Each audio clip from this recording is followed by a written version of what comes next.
आपकी अदालतमध्ये दिल्लीचे मुख्यमंत्री अरविंद केजरीवाल यांच्यावर आरोप आहे की हे देशाच्या शत्रूंची साथ देत आहे. अरविंदजी, होम मिनिस्टर अमित शाह असं म्हणतायत की अरविंद केजरीवाल आणि पाकिस्तानचे वजीर आझम इम्रान खान यांची भाषा एकसारखी आहे. जे इम्रान खान बोलत आहेत तेच अरविंद केजरीवालही बोलत आहेत, जे केजरीवाल बोलत आहेत तेच इम्रान खान बोलत आहेत. तेही पुरावे मागतायत, हेही पुरावे मागतायत. काहीही बोलत असतात. आता जेव्हा काहीच चालत नाहीये त्यांचं दिल्लीच्या निवडणुकीमध्ये, तर मग इम्रान खानला घेऊन आले, पाकिस्तानला घेऊन आले, याचा काही अर्थच नाहीये. त्यांच्याजवळ मुद्देच नाही. इम्रान खानचे मंत्री आहेत फवाद खान, त्यांनी म्हटलंय की मोदीजींना हरवा दिल्लीच्या निवडणुकीमध्ये. मी त्यांना जोरदार उत्तर दिलंय. मी त्यांना म्हटलं की मोदीजी आमच्या देशाचे पंतप्रधान आहेत, ते माझेही पंतप्रधान आहेत आणि आमच्या देशाची निवडणूक आमचा अंतर्गत गोष्ट आहे. जो देश पूर्ण जगामध्ये सगळ्यात जास्त आतंकवादाला प्रोत्साहन देण्यासाठी प्रसिद्ध आहे, त्यांच्याकडून आम्हाला कोणताही सल्ला नको आहे आणि आमच्या अंतर्गत बाबींमध्ये ढवळाढवळ करणं बंद करा. पण हे तर तुम्ही आज म्हणत आहात. 7 महिन्यांपूर्वी तुम्ही मोदीजींबद्दल काय काय म्हटलं होतं ते मी तुम्हाला जरा ऐकवतो. मोदी ने पाकिस्तानियों के साथ सेटिंग कर रखी है, मोदी ने आतंकवादियों के साथ सेटिंग कर रखी है, उसकी पोल खोलने की जरूरत है. आज जब आप गांव के अंदर में जाओगे, कुछ लोग भ्रमित हैं, कुछ लोग कहते हैं मोदी राष्ट्रवादी है, कुछ लोग कहते हैं मोदी देशभक्त है. आज आपकी जिम्मेदारी है जाके कहना कि मोदी जैसे बड़ा देशद्रोही कोई नहीं है.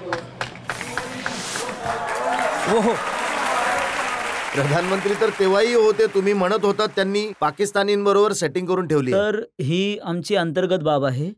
ते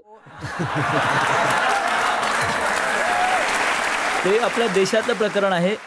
निवडणुकीच्या दरम्यान ते आम्हाला काहीही म्हणत असतात, आम्ही त्यांना काहीही म्हणत असतो, पण पाकिस्तानला आमच्या निवडणुकी दरम्यान ढवळाढवळ करण्याचा काही अधिकार नाहीये. आज अमित शहाजी मला काहीही म्हणू शकतात, मी अमित शहाजींना काहीही म्हणू शकतो, मी मनोज तिवारींना काही म्हणू शकतो. पाकिस्तानी आमच्यामध्ये काहीही बोलू शकत नाही. हे आमचं आहे. तुम्ही असं म्हणू शकता की पाकिस्तान बरोबर सेटिंग आहे? म्हणजे जेही तुम्ही क्लिप चालवली आहे, त्या क्लिपच्या आधी आणि नंतरमध्ये जे काही म्हटलं आहे ते एक पर्टिक्युलर कॉन्टेक्स्टमध्ये म्हटलं गेलंय. तर माझं स्वतःचं असं म्हणणं आहे की जेव्हा निवडणूक होत असतात, निवडणुकीच्या दरम्यान आरोप प्रत्यारोप अशा प्रकारच्या सगळ्या गोष्टी चालत असतात, पण ते 2 पक्षांमध्ये चालू असतं. भारतीय जनता पार्टी आहे, काँग्रेस आहे, आम आदमी पार्टी आहे, हे सगळे पक्ष ह्या देशाचा हिस्सा आहे. आम्ही एकमेकांचे दुश्मन नाही आहोत, विरोधी आहोत, विपक्ष आहोत. जेव्हा पाकिस्तानची गोष्ट येत असेल तेव्हा आम्ही तिघे एक होऊन जातो. मग आम्ही तिघे एक होऊन पाकिस्तान सोबत लढत असतो. पण पाकिस्तान आमच्यामध्ये जर म्हणत असेल याला जिंकून द्या, तर ते नाही चालणार. पाकिस्तान आमच्यामध्ये ढवळाढवळ नाही करू शकत. तुम्ही म्हणताय की अमित शहा काहीही म्हणू शकतात. त्यांनी काय म्हटलंय मी तुम्हाला सांगतो. अमित शहाजींनी म्हटलंय 2 वर्षांपूर्वी JNU मध्ये भारताचे तुकडे तुकडे होतील अशा घोषणा दिल्या जात होत्या. मोदीजींनी घोषणा देणाऱ्यांना जेलमध्ये टाकलं. तर केजरीवाल त्यांच्या सपोर्टमध्ये पोहोचले होते. त्यांच्यावर खूप मोठा अन्याय होतो. मी कधी गेलो होतो? JNU ला गेला होता ना? त्यांच्या स्वप्नामध्ये आलो होतो मी.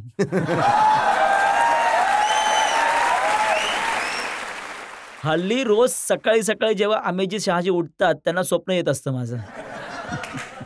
त्यांनी असंही म्हटलंय की आम्ही 14 जानेवारी 2019ला पोलिसांनी या प्रकरणामध्ये चार्जशीट फाईल केली होती. दिल्ली सरकारकडून परवानगी मागितली देशद्रोहाचा खटला चालवण्यासाठी कन्हैया कुमार आणि त्यांच्या साथीदारांच्या विरोधात, पण आजपर्यंत परवानगी नाही मिळाली. त्यांना 3.5 वर्ष लागले ही चार्जशीट फाईल करण्यासाठी. नाही, तुम्हाला 2 वर्ष का लागले परमिशन देण्यासाठी? 1 मिनिट, मी काहीतरी विचारतोय. व्हिडिओज होता, व्हिडिओमध्ये हे म्हणत होते की अमुक तमुकने काहीतरी म्हटलं. व्हिडिओचा सरळ पुरावा होता. चार्जशीट 4 दिवसामध्ये फाईल झाली असती. 3.5 वर्षांपर्यंत ते या चार्जशीटवर काय करत होते ते सामील आहेत. त्यांना पुढच्या वेळेस जेव्हा ते आपकी अदालतमध्ये येतील तेव्हा त्यांना विचारा की केजरीवाल आरोप लावत होते की तुम्ही तुकडे तुकडे गँग सोबत सामील आहात म्हणून. तुम्ही 3.5 वर्ष लावले त्यांच्या फाईलसाठी. पण आज तर तुम्ही आला आहात ना, तर आज मी विचारतोय की जेव्हा त्यांनी 14 जानेवारी 2019ला चार्जशीट फाईल केली होती, त्यानंतर तुम्ही अजूनपर्यंत लिगल ओपिनियन तर घेतात? त्यांना 3.5 वर्ष त्यांना लागले, थोडा वेळ आम्हाला पण लागेलच ना. पण मी थोडंसं 13 वेळा सिरियस नोट याची सिरियस 13 वेळा याची सुनावणी टाळली गेली होती. सिरियस नोटमध्ये सांगू इच्छितो की त्याच्यामध्ये संपूर्ण जी परमिशन दिली जाते त्यामध्ये आमचा काही रोल नसतो. प्रोसिक्युशन डिपार्टमेंट आमचं असतं, जे की कम्प्लिटली इंडिपेंडंट असतं, सरकारचं इंडिपेंडंट व्ह्यू घेत असतं. तर यामध्ये त्या वकिलांचा सल्ला घेत आहोत, तो जो काही सल्ला देत आहेत. पण मला हे सांगितलं गेलं जेव्हापासून हा मुद्दा या निवडणुकीमध्ये उचलून धरला जातोय, मला समजलंय त्यांचं असं म्हणणं आहे की लवकर याच्यावर निर्णय घेऊन कोर्टामध्ये सादर करण्यात येईल. पण यामध्ये आमचा काहीही हस्तक्षेप नाहीये, आमचा काही रोलच नाहीये, शाहीनबागमध्ये तुमचा काही रोल नाही? अजिबात नाहीये. मनीष सिसोदिया यांनी म्हटलं की आम्ही शाहीनबाग बरोबर उभे आहोत. मी हे क्लिअर सांगू इच्छितो. पहिली गोष्ट, या देशामधली एकता, अखंडता आणि बंधुत्वासाठी जो कोणी उभा आहे त्याच्याबरोबर केजरीवाल उभा आहे. आणि या देशाचे तुकडे तुकडे करण्याची गोष्ट, या देशाच्या आत द्वेष पसरवण्याची गोष्ट, या देशाचे विभाजन करण्याची गोष्ट जो कोणी करत आहे त्याच्या सगळ्यात मोठा दुश्मन केजरीवाल आहे. दुसरी गोष्ट, शाहीनबागमधले काही लोक आमच्याजवळ आलेत. त्यांनी म्हटलं की आमची दुकानं बंद पडली आहेत इतक्या दिवसापासून, रस्ते बंद पडले आहेत इतक्या दिवसांपासून, तिथून ॲम्ब्युलन्स नाही जाऊ शकत आहे. एक दिवस ॲम्ब्युलन्स थांबवली गेली, तिथून मुलांची बस नाही जाऊ शकत आहे, मुलांच्या एक्झाम्स येणार आहेत आता, मुलांना खूप त्रास होत आहे, रस्ते बंद पडले आहेत. तर त्यांनी म्हटलं की तुम्ही गृहमंत्र्यांसोबत चर्चा करून त्यांना पाठवा, ज्यामुळे ते चर्चा करून हे सोडवतील, यांचे रस्ते उघडतील. याने तुम्ही का नाही आणि उघडून देत? माझ्या हातातच काही नाहीये भाऊ. मी तर ना तर माझ्याजवळ लॉ अँड ऑर्डर आहे, ते लोक बसले आहेत. काल मी तुमच्या टीव्हीवरच पाहिलं होतं, टीव्हीवर तुमचा एक पत्रकार गेला होता त्या तिकडे, सौरभ शर्मा तिथे सौरभ गेले होते. शर्मा 3-4 तास त्यांनी कदाचित घालवले होते तिथे. त्या दिवशी त्या सगळ्यांसोबत चर्चा केली. सगळे लोक म्हणत होते की अमित शहाजींनी यावे, आमच्याशी चर्चा करावी. तर अमित शहा यांनी गेलं पाहिजे. CANRच्या संदर्भात त्यांच्या मनामध्ये जे काही आहे ते आहे, त्यांना त्यांच्याशी चर्चा करावी, चर्चा करून सोडवावं. जर आपल्या देशाचे गृहमंत्री एक रस्ता नाही मोकळा करू शकत तर ते कसले गृहमंत्री ना. बघा, हा आरोप यासाठी लागतोय, शर्जील इमाम ज्याला पोलिसांनी अटक केलं, 48 तास लागले होते त्यांना. आमची दिल्ली पोलीस आमच्याजवळ असती ना तर 2 तासाच्या आत अटक केलं असतं त्याला. तुम्ही डिमांड केली होती ना होम मिनिस्टरना की अटक करून घ्या, करून घेतलं.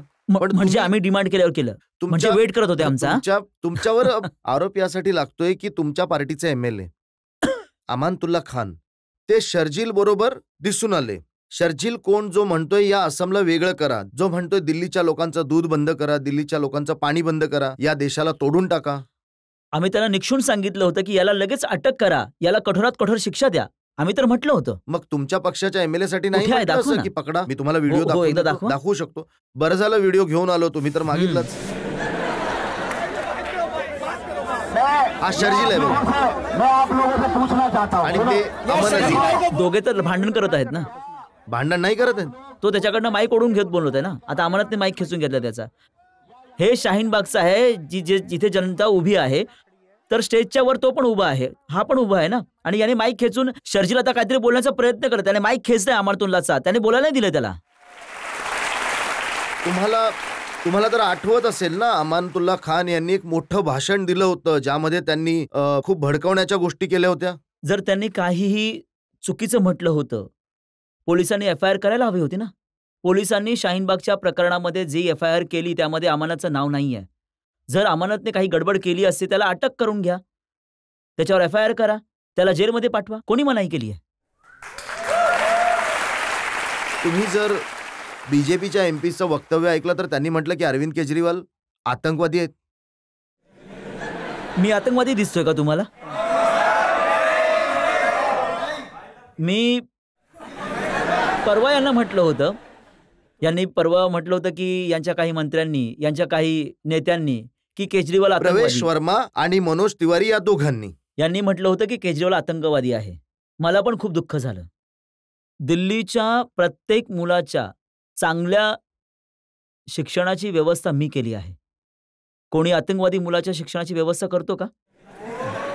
दिल्लीच्या कोणत्याही कुटुंबामध्ये कोणी आजारी पडलं त्याच्या इलाजाची व्यवस्था मी केली आहे. आतंकवादी लोकांचा इलाज करतो का?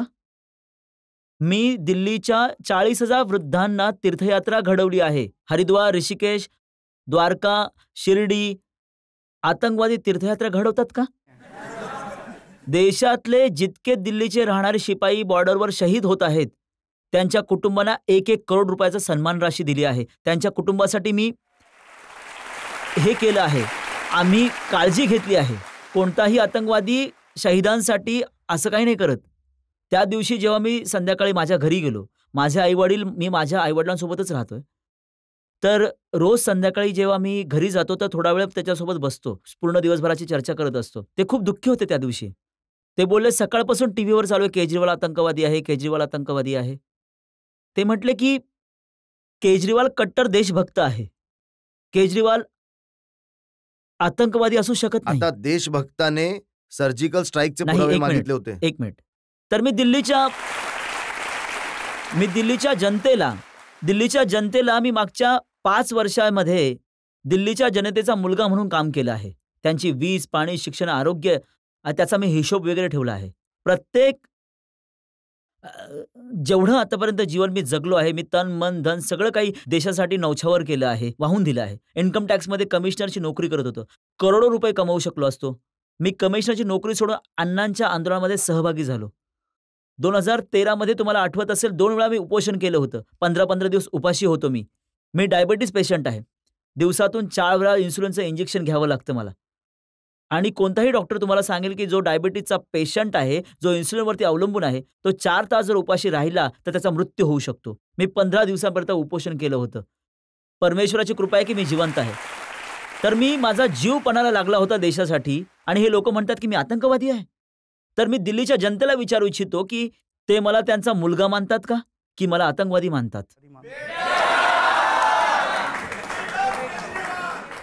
भारताचे गृहमंत्री अमित शाह त्यांनी म्हटलं की अरविंद केजरीवाल आणि त्यांच्या पार्टीला मत देऊ नका. जर हे सत्तेमध्ये आले तर दंगे होतील आणि दिल्ली सुरक्षित नाही राहणार. बघा झालंय काय माहिती का, यांच्याजवळ या निवडणुकीमध्ये काही मुद्दा नाहीये, काहीही शिल्लक नाही त्यांच्याकडे. ना यांच्याजवळ दिल्लीच्या जनतेने एमसीडी दिली होती. भाई एमसीडीचं काम तुम्ही सांभाळा. आज देशाच्या दिल्लीच्या आता तुम्ही पाहत असाल एमसीडीची काय अवस्था आहे, कचऱ्याची काय, एक स्वच्छतेची जबाबदारी नाही घेतली. यांच्या प्रायमरी शाळामध्ये जाऊन बघा किती वाईट अवस्था आहे. स्वच्छतेची काय अवस्था आहे. मी अमित शाह यांना हे सांगू इच्छितो की रोज तुम्ही दिल्लीच्या लोकांनी मिळून 2 करोड लोकांनी मिळून 5 वर्षामध्ये दिल्लीला सांभाळलं आहे. हे केजरीवाल नाही केलंय. वीज, पाणी, शाळा, हॉस्पिटल ह्या सगळ्यांसोबत मिळून काम केलंय मी. तुम्ही रोज दिल्लीच्या लोकांची निंदा करण्याऐवजी तुम्ही इथे येऊन चांगली कामं दाखवा ना, की आम्ही दिल्ली पोलिसांची जबाबदारी घेतली होती, आमची दिल्ली पोलीसमध्ये हे केलंय, आम्ही एमसीडीमध्ये हे केलंय, आम्ही डीडीएमध्ये हे केलंय. यांच्याजवळ काही मुद्दाच नाही आहे. हे केवळ आणि केवळ हिंदू मुसलमानच्या नावावरती निवडणूक लढवू इच्छित आहेत. दिल्लीची जनता खूप हुशार आहे. त्यांनी पाहिलं आहे की पहिल्यांदा एक सरकार आलंय की ती त्यांच्या मुद्द्यावरती चर्चा करत आहे, त्यांच्या कुटुंबाच्या मुद्द्यावर चर्चा करत आहे, त्यांच्या विजेची काळजी घेत आहे, पाण्याची काळजी घेत आहे. 24 तास वीज पुरवठा दिला आहे आम्ही. पूर्ण देशामध्ये कोणत्या शहरामध्ये 24 तास वीज नाहीये. तर त्यांच्याजवळ काही मुद्दाच शिल्लक नाहीये. कधी शाहीनबाग उचलून धरतात, कधी हिंदू मुसलमान करतात, तर कधी पाकिस्तान घेऊन येतात. केवळ आणि केवळ मुद्द्यावर भटकण्याचा प्रयत्न करत असतात. पण दिल्लीची जनता खूप हुशार आहे, ते सगळं पाहत आहेत. आज मी एक व्हिडिओ पाहत होतो, एका टीव्ही चॅनलने आणखीन एक व्हिडिओ चालवला होता. त्यामध्ये एका माणसाला विचारलं होतं की तो म्हणाला की आम्ही जन्मताच बीजेपीवाले आहोत. माझे वडील जेलमध्ये गेले होते इमर्जन्सीच्या काळामध्ये, जनसंघवाले होते. तो म्हणाला की माझा मुलगा सरकारी शाळेमध्ये शिकत आहे, माझ्या मुलाचं भविष्य बदल आहे केजरीवालने. म्हणतो की मी माझं मत केजरीवाललाच देणार. तर मग पत्रकाराने त्यांना विचारलं की पण हे शाहीनबाग, तर म्हटलं की हे शाहीनबाग 10 दिवसाचं प्रकरण आहे, जबरदस्ती उचलून धरलं या लोकांनी. शाहीनबाग 10 दिवसानंतर केजरीवालच कामी येणार आहे. आमच्या वीज, पाणी, शिक्षण, आरोग्य तोच बघणार आहे ना. तर तुम्हाला वाटतं की 10 दिवसानंतर हे शाहीनबागवाले लोक उठून जातील? मला तर वाटतं हे सगळं बीजेपी वालेच करत आहेत. बीजेपीनेच हा सगळा ड्रामा चालवला आहे. तुम्ही तर बीजेपी वाल्यांना म्हणत आहात मला वोट द्या. त्याचं कारण आहे. तुम्हा सगळ्यांना माहित असेल की कशा प्रकारे 5 वर्षाआधी दिल्लीच्या सरकारी शाळांची आणि इस्पितळांची किती वाईट अवस्था होती. 5 वर्षामध्ये याला व्यवस्थित केलं आहे आम्ही लोकांनी, खूप मेहनत करून, भरपूर मेहनत केली आहे. आता जर तुम्ही दुसऱ्या पक्षावरनं मत दिलं, जर ते पुन्हा खराब करणार, मग माझ्यासाठी मत नाही मागत आहे. मी दिल्लीच्या प्रगतीसाठी, देशाच्या प्रगतीसाठी यावेळेस सगळेजण मिळून झाडूला मत दिलं पाहिजे. आणि 5 वर्षामध्ये मी सगळ्यांची कामं केली आहेत. मी सगळ्यांचा मुख्यमंत्री आहे. मी बीजेपी वाल्यांचा मुख्यमंत्री आहे, मी काँग्रेसवाल्यांचाही मुख्यमंत्री आहे आणि आम आदमीवाल्यांचं पण आहे. मी सगळ्यांचा मुख्यमंत्री आहे. माझ्याकडे बीजेपी वाला आला, मी त्याचं काम केलं. काँग्रेसवाला आला, त्याचंही काम केलं. आणि 5 वर्षामध्ये मीच कामी आलोय, बीजेपीवाले काँग्रेसवाले नाही. जेव्हा तुमच्या मुलाची फीज वाढत होती तेव्हा तुमच्या शाळेवाले तर बीजेपी काँग्रेसवाले कामी नाही आले, तर केजरीवालच कामी आला होता तुम्हा लोकांच्या. तुमची फी मी कमी केली होती. जेव्हा तुमच्या घरामध्ये कोणी आजारी पडलं तर तुमच्या घरामध्ये 5 वर्षामध्ये कोणी आजारी पडलं, बीजेपी काँग्रेसवाला कामी आला नव्हता. मी तुमच्या मुलांच्या इलाजाची व्यवस्था केली होती इस्पितळामध्ये. 5 वर्ष मीच कामी आलो होतो. येणाऱ्या 5 वर्षामध्ये पण मीच कामी येणार आहे. मी कधीही सावत्र व्यवहार केला नाहीये असं म्हणून की तुम्ही बीजेपीचे आहात, तुम्ही काँग्रेसचे आहात, तुम्ही आम आदमी पार्टीचे आहात. तर मीच कामी आलो, मीच कामी येईल. तुम्हाला माझ्या कुटुंबाचा हिस्सा मानलाय मी.